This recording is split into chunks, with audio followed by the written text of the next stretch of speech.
Hey guys, today I'm going to cook some venison medallions on the Weber Kettle. So let's get queuing. I bought this venison at the grocery outlet. If you don't know what venison is, it's deer meat. This was a 10-ounce package. These are, I think it was $8.99. I've cooked this several times. It's pretty good. They also have ground venison as well. I think the ground venison's $6.99, so pretty good price actually. So you get like 4 little pieces like that. That one's a, let's see what we got here. Okay. A couple little tiny pieces in this one, but like I said, it's usually 4 nice little chunks there. So I looked on their website. This is made in New Zealand. It's Silver Fern Farms. So I actually looked on their website. What they suggested is just, rather than rinsing or anything, just kind of take a paper towel and, you know, dab off the excess blood a little bit. And then I'm going to put it in a quick marinade here. I'm going to use some balsamic vinegar for my marinade. That's what I have. You can use other types if you want, but you'll get a little bit different flavor. So I'm going to use probably roughly half vinegar and half oil. This is avocado oil, so just add a little bit of the oil. Oil, give it a little bit of moisture, help keep it moist. Venison's a little lean, so it can get dry. And some kosher salt. And then some Johnny seasoned pepper. Besides pepper, this says sugar, red and green bell pepper, garlic, and onion in it. Now we'll kind of just mix all this up.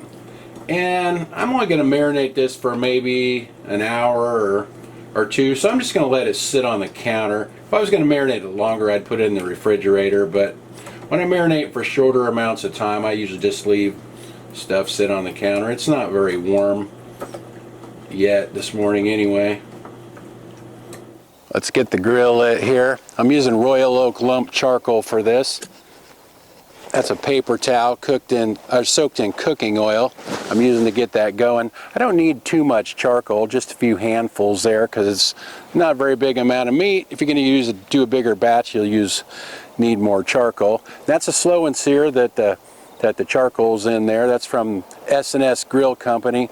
It's been in there for 7 or 8 years. I really like that. It's all stainless steel. They also sent me this drip pan to keep the grease out of the bottom of the grill, and I also have their grill grate that goes with this as well. So as soon as the coals get hot, we'll get the venison on there.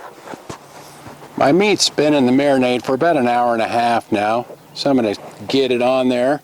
I'm going to cook it indirectly, meaning it's not going to be directly over the coals. So I'm just going to bring it kind of up to temperature this way and then sear it at the end, kind of like a reverse sear method. Works really good for steaks and things like this. So that looks good. We'll get the lid on there for now, and I'm just going to leave the vents wide open for now. It's been about 15 minutes, so let's see how these look. I forgot to open up the bottom vent at first, so the grill didn't heat up too much in the beginning. So okay, I'll just turn them over. I don't think they're that hot, so I just use my hand here. I don't know if you really need to turn them over or not, but it doesn't really matter too much.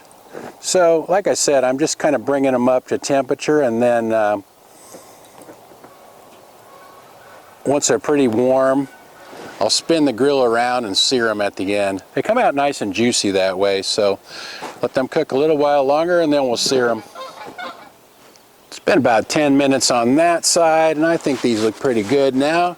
Now what I can do is rotate the grill grate around like that and sear them. So those little pieces won't need to sear for too long, but these bigger ones a little bit longer.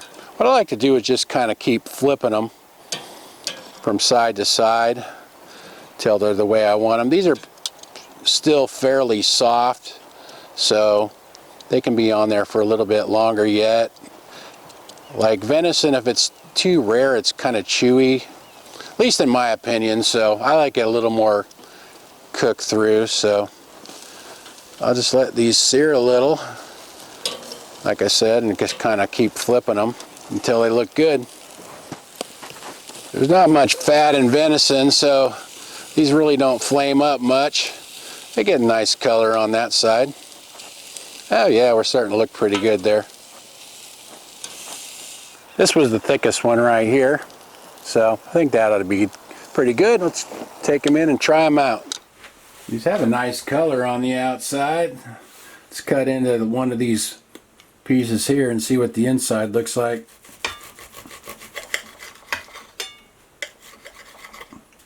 A little bit of pinkness. Looks pretty good. Alright, cut a piece off and try that out.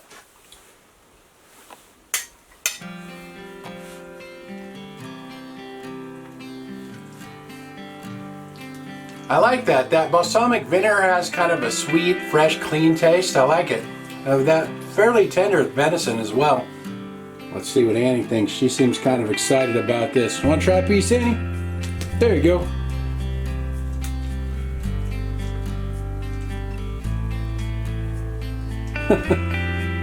Pretty much inhaled.